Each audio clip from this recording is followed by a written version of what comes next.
Sometimes your applications may contain some non-standard objects. When you try to automate the operations on those objects, QTP may not be able to recognize them exactly for the purpose they are available. For example, say there is a custom image developed by the developer which can act like a button. Though the entire image may not act, at least a part of the image may act as a button.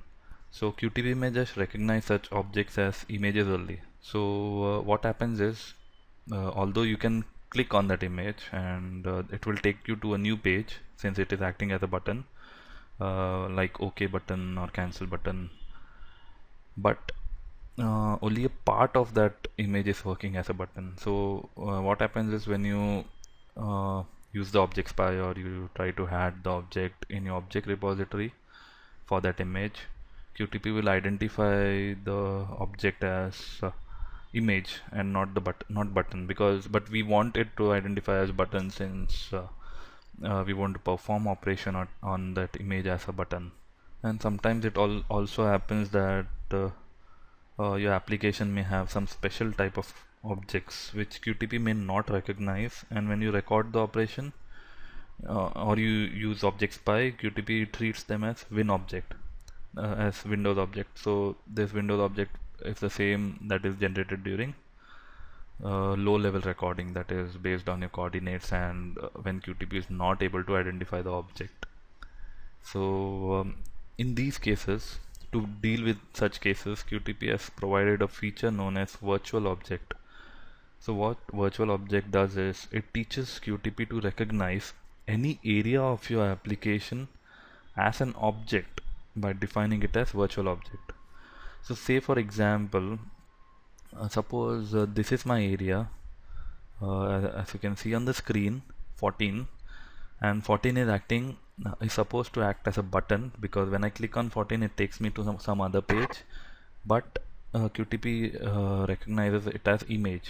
So you can teach QTP that this area, sorry, this 14 area of my screen is button, and I want you to treat this area as button.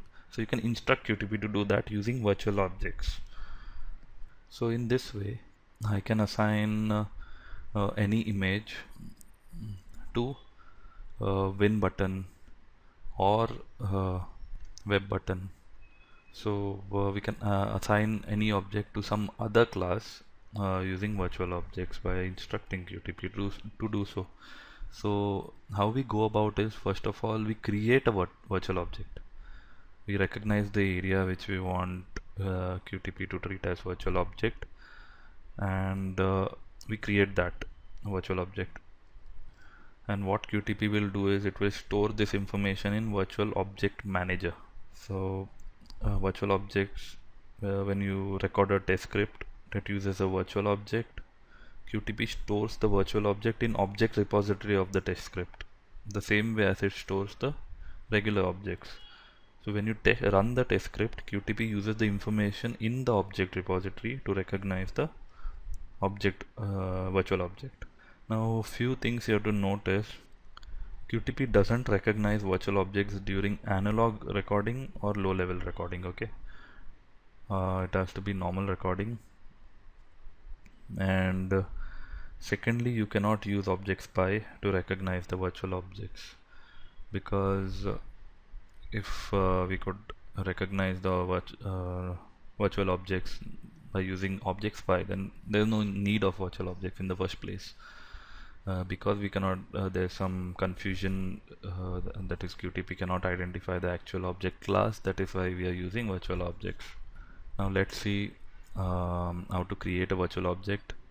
I'll show you an example wherein you can create your own virtual objects. You can you might come across this scenario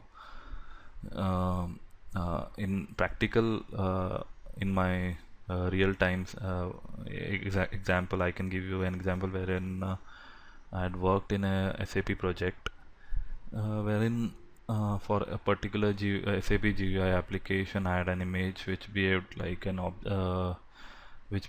button, but QTP identified it as an image.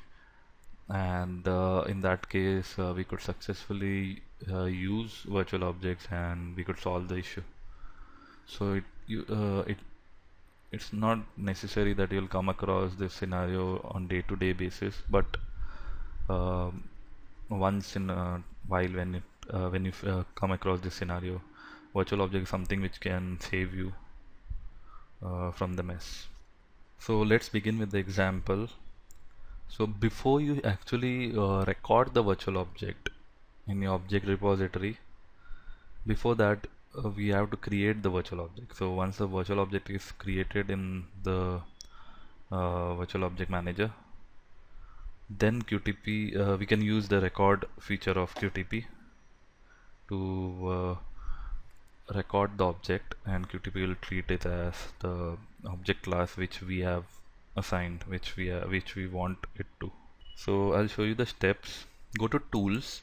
So right now we are not clicking on record or run any of the options. We just know that we have a application wherein a particular object needs to be treated as virtual object.